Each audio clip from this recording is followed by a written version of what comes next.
오늘 주제는 정말 삶의 질과 즉 연관이 있는 문제죠. 고통, 멈추지 않는 괴로움, 혈기성 비염입니다.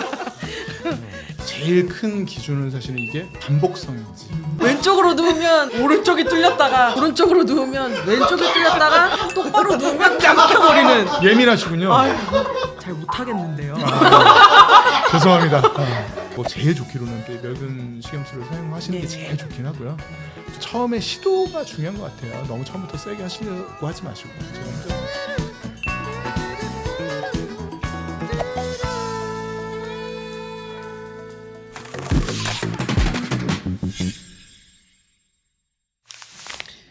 네, 교수님, 지난번에는 저희가 이제 정의, 증상, 그리고 진단에 대해서 알아보았는데요. 오늘은 이제 치료 이런 방법에 대해서 좀 같이 얘기를 나눠봤으면 좋겠습니다. 비염약을 먹을 때만 효과가 있고 평생 먹어야 한다는 부담을 가지신 분들도 꽤 많으신 것 같아요. 약물 치료가 정말 근본적인 해결책이 될 수 있을지를 좀 여쭙니다. 제가 이제 환자분들 오시면 말씀드리는 것 중에 하나가 그겁니다. 혈압약, 당뇨약이 혈압, 당뇨를 없애는 약이던가요? 라고 말씀을 드리거든요. 치명적인. 네, 그 약이라고 뭐 좋아서 평생 먹겠습니까? 그렇죠. 근데 이제 관리를 안 하면 내가 이런 문제가 생길 수 있구나라고 생각을 하시고 이제 하는데, 비염 같은 경우에는 누구나 솔직히 말하면 비염 한번 코 한 번 안 좋아본 사람이 있을까요? 뭐 누구나 다 한 번씩은 그래 봤고 감기도 걸려봤고 하니까 가볍게 보시는 거죠. 네. 근데 이것도 알레르기 같은 거는 이미 체질이 돼버린 거기 때문에 없앨 수 없습니다. 없앨 수 없어요. 그래서 이제 관리하는 병이다라고 생각을 하시라고 말씀을 드리고요. 그래서 약이 이거를 완치시키는 개념은 아니지만 불편하기 전에서 좋을 게 뭐 있겠습니까? 그 증상이 있으면 되게 불편하잖아요. 사실은 잠자는 것도 그래, 일하는 것도 그래. 특히 어린 친구들 공부도 한참 해야 될 시기에 집중도 안 돼. 여러 문제를 쓸 수 있기 때문에 요새 좋은 약들 많이 나와 있으니까 생각을 바꾸시면 됩니다. 이건 고치는 게 아니고 내가 관리하면서 잘 지내면 되는 병이다라고 생각을 하시면 되니까요. 네. 그 약국에서도 쉽게 좀 구입할 수 있는 뿌리는 스프레이, 이게 이제 저희 PD님도 애용하시는 쓰시나요? 네, 그런 스프레이인데 네. 이거를 이제 너무 많이 자주 쓰면은 코 네. 점막이 망가진다라는 썰을 맞습니다. 들으셨나 봐요. 그래서 네. 궁금해하시는 것 같은데. 당장 끊으십시오. 그 정도까지는 아니고요. 그렇게 위험한 약 같으면 제가 환자한테 맨날 하는 얘기가 그렇게 위험한 약 같으면 나라에서 그렇게 그냥 아무나 할 수 있게 하지 않았겠죠. 그러진 않습니다. 근데 좋은 약이고요. 효과는 진짜 빨리 나타나죠. 그거는 측방이기 때문에 진짜 너무 불편할 때 코막혀서 내가 진짜 잠자기도 힘들고 힘들다 할 때는 쓰시는 거 좋습니다. 좋은데. 예, 예. 근데 주의하셔야 돼요. 주의하셔야 되고 아마 그 써 있을 건데요. 그 아마 장기간 사용하지 말라고 써 있을 겁니다. 그게 제가 이제 예를 듣기 쉽게 뭐라고 설명드리냐면 스프링 있잖아요. 네. 늘리면 줄어들고 늘리면 줄어들고 하는데 선을 넘으면 어떻게 되죠? 안 안 줄어들죠. 네. 그렇다고 생각을 하시면 돼요. 그래서 그거는 혈관 수축제거든요. 그러니까 아까 합의가 낀 혈관이 되게 많다고 말씀드렸잖아요. 네네네. 그걸 쓰게 되면 혈관이 팍 줄어드니까 빵 뚫리는 거예요. 시원해지고. 예, 금방 너무 좋아지거든요. 근데 계속 반복적으로 사용하다 보면 퍼졌다 줄었다 퍼졌다 퍼져버리게 되거든요. 그 다음에는 무슨 약도 효과가 없게 되고요. 그래서 결국에는 이제 너무 막히니까 이제 수술밖에 답이 없게 되는 경우도 있고, 물론 사람마다 달라요. 그래서 이 약은 되도록이면 심할 때만 쓰되 5일에서 일주일 이내만 사용하시고 끊었다가 또 너무 심할 때를 위에서 아껴두시라 말씀을 드리고요. 이게 딱 아까 말씀드린 것처럼 케이스 바이 케이스고 사람마다 이런 민감도나 약에 대한 문제는 다르기 때문에 딱 엄밀하게 뭐 교과서적으로 몇 번 이상 사용하세요 이게 딱 있지는 않아요. 근데 이제 보통 저는 이제 어떻게 설명드리냐면 횟수를 줄이는 차원에서 한 번 사용하시면 5일에서 일주일 이내만 사용하시고 한 달에 한 2번 정도만 그렇게 사용하세요라고 설명드리거든요. 그러니까 심할 때를 위해서 아껴놓는 치료다라고 생각하시면 됩니다. 예. 장기간 사용하시면 하지 마십시오. 하지 마십시오. 하지 마십시오. 약국에서 구매하는 거 말고 또 그 태국 여행 가면은 항상 빵 뚫리는 예, 이만큼 쟁여오는 네. 야돔이라고 얘기하는데 야동이요? 아니, 야동 챙겨오시면 안 됩니다. 큰일 납니다. 이거 되게 위험한 야동 안 됩니다. 야돔 이런 네. 얘기하는데 뭔지 알아요. 그거는 어떤 걸까요? 그거는요. 네. 그러니까 사실 얼마 전에 저도 1월 달에 네. 와이프랑 갔거든요. 저는 그런 거 처음 들어봤어요.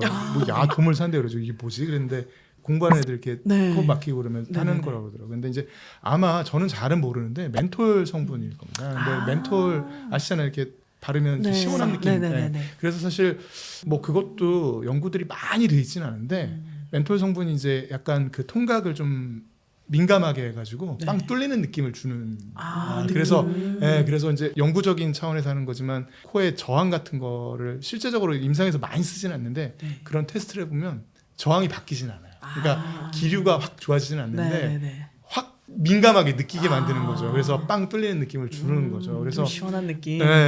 그런 효과라고 생각을 하시면 될 겁니다. 다행이네요. 예.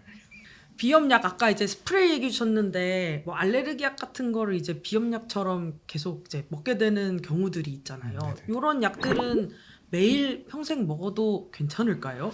그것도 참 애매한 문제죠. 근데 이제 대부분의 약제가 이제 항히스타민제도 그렇고 비강 스프레이 같은 경우에도 그렇고 이렇게 내성 이런 건 안 생긴다고 되어 있고 비교적 안전한 약제로 되어 있습니다. 그래서 근데 이제 환자분들이 습관적으로 드시는 분들도 있거든요. 그래서 이제 제가 뭐라고 말씀드리냐면 이게 1년, 2년 꾸준히 먹는다고 해서 이 병이 없어지는 병 아니라고 말씀드렸잖아요. 그래서 그 루틴리 드실 필요는 없다. 이게 증상이라는 게 항상 1년 내내 똑같지는 않거든요. 네. 심한 시즌이 있고 네. 또 덜 심한 시즌이 있으니까 네. 증상 조절이 안 되고 심할 때는 꾸준히 하시라고 말씀드리고 아닐 때는 그냥 필요에 따라서 증상 조절에 하시면 된다고 말씀을 드리고요.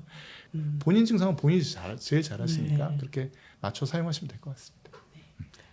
그 이제 약 종류들이 여러 가지가 있잖아요. 비염약 먹으면은 이제 졸립다. 그래서 뭐 운전하기도 힘들고 뭐 학생들 공부하기도 힘들고 이런 약들 되게 많았던 것 같은데요. 네네네. 요즘에는 약이 어떤지 궁금하고요. 또 아. 사실 항히스타민제도 종류별로 좀 그런 게 다르잖아요. 네네. 혹시 설명 조금만 부탁드려도 될까요? 이제 지금은 이제 항히스타민제를 1세대, 2세대 구분을 하거든요. 옛날 이제 졸림약이 심했던 건 1세대 항히스타민제들이거든요. 그래서 효과는 더 좋은 걸 돼 있어요. 이게 1세대 항히스타민제가 더 효과가 좋은 점도 그러니까 사람마다 또 이것도 약효는 좀 다르니까 그렇긴 한데 1세대는 사실은 그 뇌혈관장벽을 통과를 하기 때문에 그 히스타민 수용체가 머리에도 있어서 거기에 가게 되면 졸음 같은 게 그래서 항히스타민제는 사실은 약간 그런 사이드로 졸림 작용이 네. 나타나는 거기 때문에 아직도 기억나는 게 예전에 그 물론 그 당연히 이건 웃자고 하는 농담이셨겠지만 그 예전에 선생님이 니네 그 수면제 아무리 먹어봐야 안 죽는다고 배 터져 죽는다고 얘기하셨었는데 그런 거죠. 근데 이제 지금 나오는 이제 다시 원론점으로 돌아가면 2세대 항히스타민제는 사실은 많이 졸림이 줄어들었어요. 그래서 그래도 사람마다 다르기 때문에 2세대 항히스타민제를 먹고 졸림 증상이 있는 분들도 있습니다. 그래서 아까 말씀드린 것처럼 사람마다 개인차는 있기 때문에 되도록이면 저는 자기 전에 드시라고 말씀드려요. 갑자기 확 졸려지니까 네네. 먹어보고 괜찮으면 그다음부터는 이제 본인 이제 시기에 따라서 하시면 되니까 보통 요새 나오는 항히스타민제 2세대들은 딱 24시간 약효가 가거든요. 그래서 자기 전에 저는 보통 드시라고 말씀드립니다. 예. 이 수술을 고민하는 분들도 많이 있으실 텐데요. 그 주변 비염러들에게도 가끔 이제 간증을 듣기도 하고 그러는데 또 어떤 분들은 또 시간이 지나면은 또 재발을 하는 것 같다라고 얘기를 하시는 분도 있으셨던 것 같고 그리고 이제 코 안에 살을 지지거나 뼈를 바로잡는 수술 이런 것들로 한다고 들었던 것 같은데 네네네. 이제 이렇게 하면은 평생 탄탄대로인지 재발의 위험이 있는지 그랬으면 얼마나 좋겠습니까? 근데 그런 분도 있고 아닌 분도 있어요. 네네네. 예, 맞습니다. 근데 뭐라고 말씀드리면 좋겠냐면요. 그 일단은 비중격 만곡, 이제 뼈를 바로잡는 건 이제 비중격 만곡인데요. 그건 당연히 구조를 바꿨으니까 그게 물론 다시 아니면 불완전한 교정도 있을 수 있을 거고 또 다시 틀어줄 수 있냐 그럴 가능성이 있지만 사실 그렇게 많지는 않거든요. 그거는 잡아놨으면 당연히 그대로 가는 거고요. 네.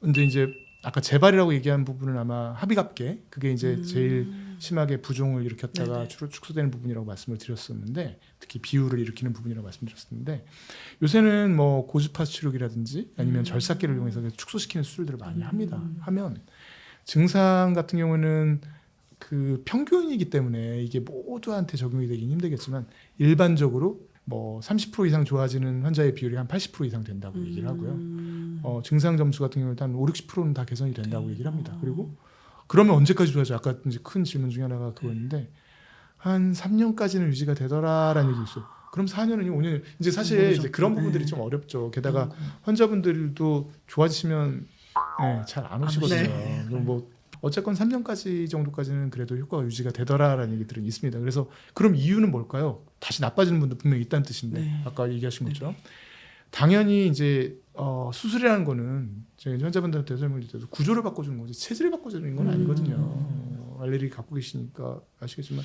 체질이 바뀌는 게 아니기 때문에 반복적인 자극에는 또 부종을 일으키고 이럴 수밖에 없기 때문에 그것도 하나가 원인일 수도 있고요.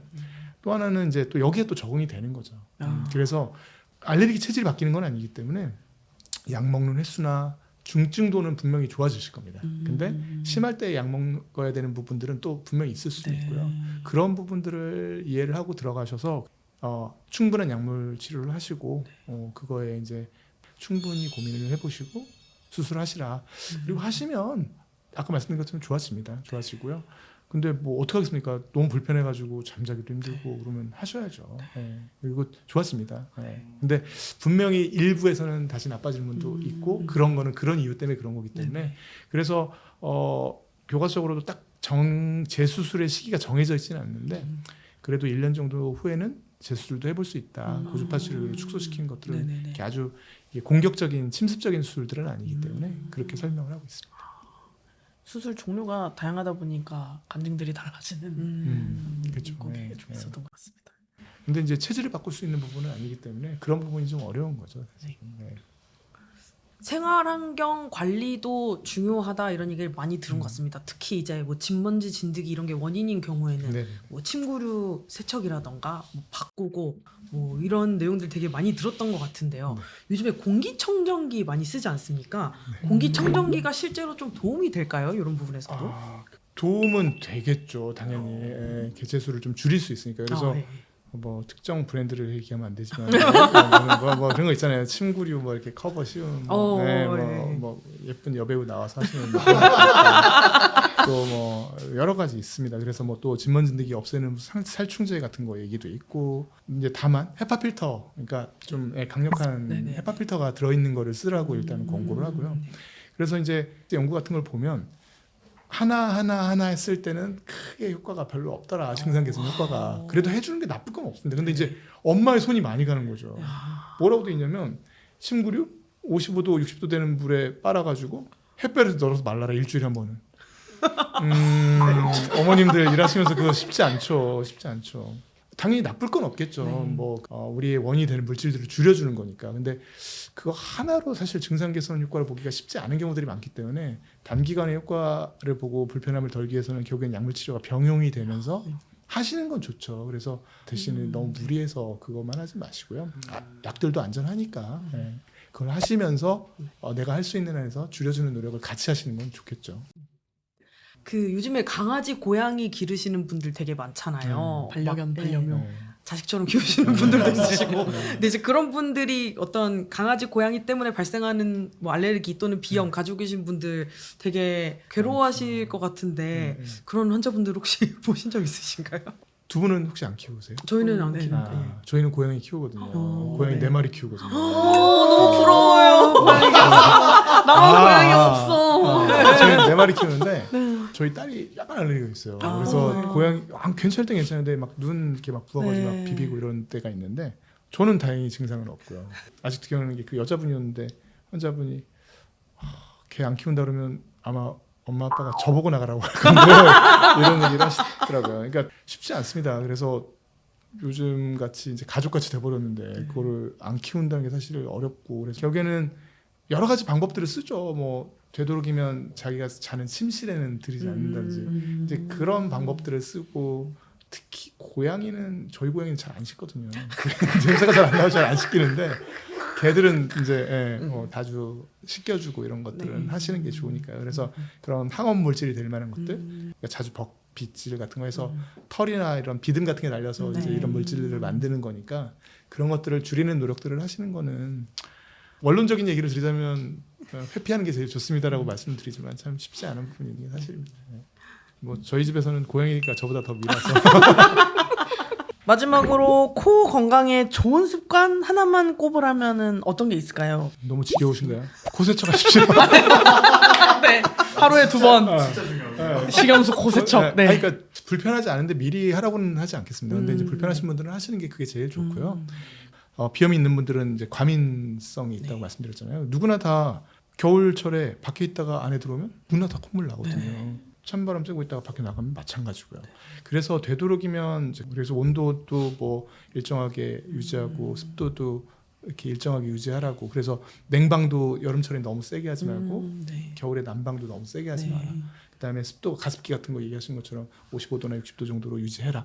그건 당연히 하시는 게 좋고요. 그런 건 당연히 하시는 게 좋고, 이제 불편한 증상이 있다면 코세척 같은 거 하시는 게 좋고, 그다음에 이제 요즘이 이제 또 봄철이다 보니까 이것도 쉽지 않죠. 미세먼지나 꼭꼭 밖에 안 나가는 게 좋습니다. 근데 그게 아까 개 안 키우는 거랑 똑같죠. 어떻게 네. 밖에 안 나오고 집에 있을 수는 없으니까. 근데 이제 요새는 정보들이 있지 않습니까? 이제 꽃가루나 미세먼지가 심한 이제 네. 일들이 있으니까 되도록이면 피할 수 있는 시간대가 있으면 피하시는 것도 좋고요. 그다음에 마스크 같은 거 잘 사용하시고, 네.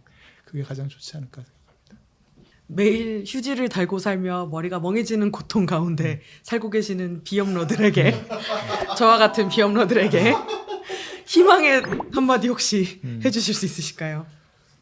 희망까지는 아닐 수도 있는데요. 사실은 절망편. 아니요, 절망까지도 아니고요. 근데 이제 아까 말씀드린 것처럼 관리하는 병이라는 생각을 바꾸시면 됩니다. 바꾸시면 되고요. 불편하지 않게 지낼 수 있는데 너무 쉽게 포기하지 마시고, 게다가 이게 죽고 사는 병 당연히 아니거든요. 죽고 사는 병 아닙니다. 그런데 상당히 불편하거든요. 상당히 불편하고, 요새 또 특히 MZ들 또 그런 거 관심 많잖아요.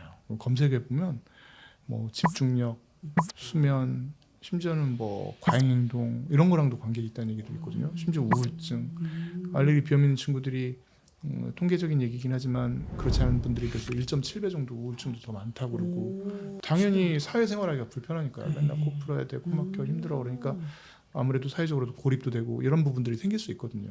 그래서 좋은 치료 약제들도 있고 하시니까 희망이 될 수도 있고 절망이 될 수도 있겠는데 좋은 약제들 많이 나와 있거든요. 그러니까 쉽게 포기하지 마시고 생각을 바꾸시면 됩니다. 관리하는 병이고 이렇게 관리함으로써 내가 불편하지 않게 지낼 수 있으니까요. 병원에 오시면 됩니다.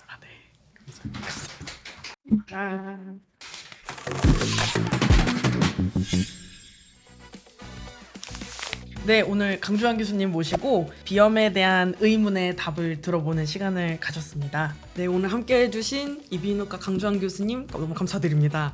같이 한번 박수 쳐볼까요? 감사합니다. 네, 저희는 다음 주제로 찾아뵙도록 하겠습니다. 다 같이 외쳐볼까요?